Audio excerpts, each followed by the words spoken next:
How's it going, guys? Amber here from Gear Up, and today I'm going to be showcasing some different cold weather items to keep you warm no matter the temperature.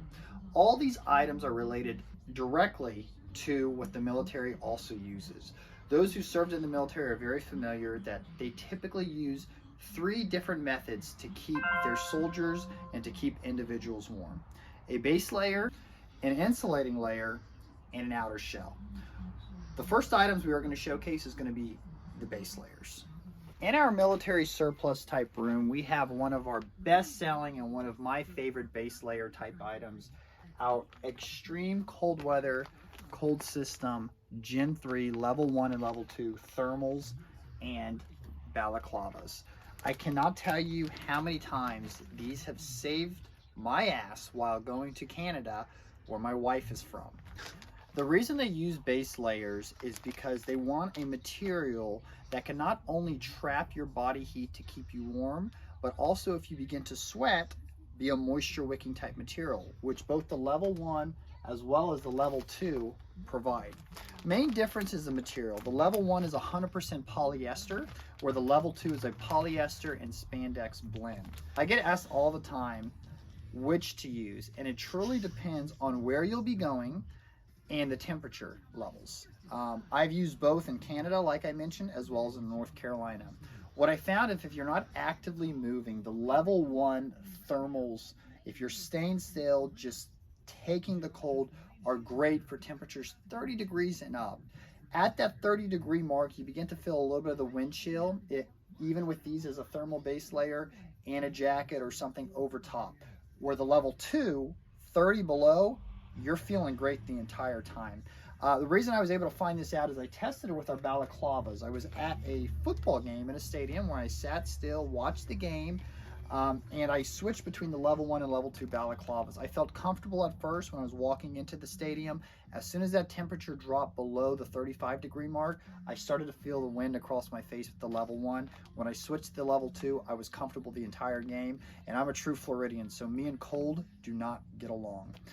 In addition to the base layer, you typically are going to want an insulating layer. An example of an insulating layer will be something that is wool-like, so it can also absorb some of the sweat should you sweat, while also keeping you warm.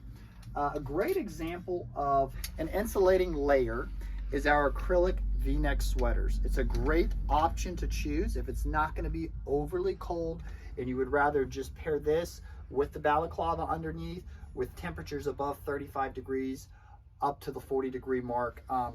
The acrylic V-neck sweaters are typically 100% wool. These actually are made of a acrylic, which is very similar to wool, sometimes can be similar to cotton, but essentially they do the same thing. Lastly, you are going to want an outer shell. With an outer shell, the main importance is it protects you from the wind and it protects you from the water, being water repellent or waterproof.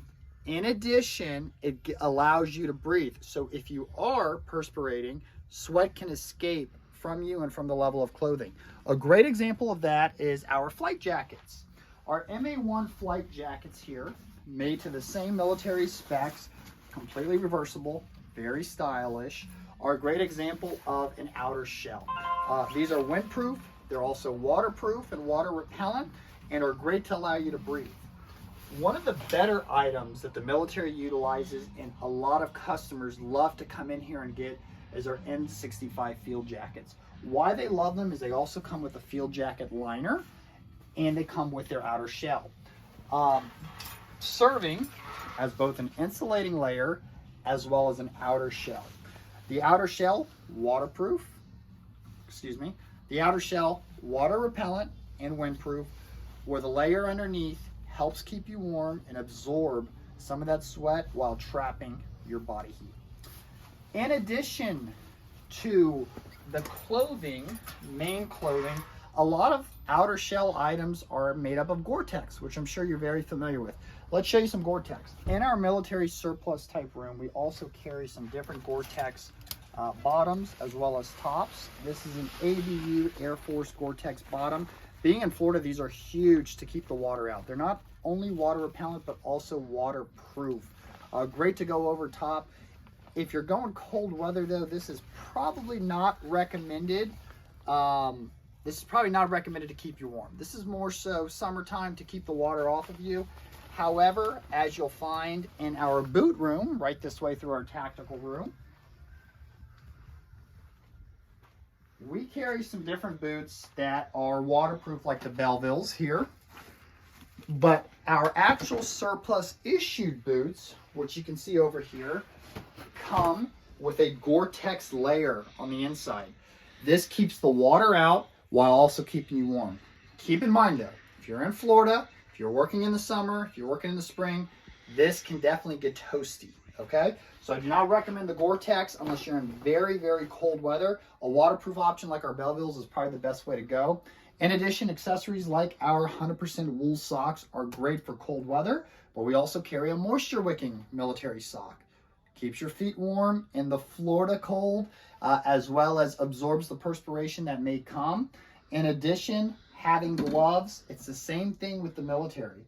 Most military personnel use glove liners or glove inserts made of primarily wool and a nylon combination. This is very good in absorbing the sweat as well as trapping the heat. Come on, we're going to talk about a little bit more accessories up front. Other accessories also include our watch caps, which we have a couple different ones. Once again, I would not advise this up in somewhere like Canada, the frozen tundra, Canada, that is. But our polar fleece caps, I say that because my wife is filming. Our polar fleece caps are great, trapping the heat, keeping you warm. And our wool caps, also GI issued 100% wool caps. Probably the best way you can go. Just be prepared. Your hair and your head might itch a little bit. For your hands, if you're not wearing gloves, we've also just got these in stock. These are our air-activated hand warmers that last 10 plus hours. These are great. You just take it out, put it in the air, and then keep your hands holding these to keep yourself warm.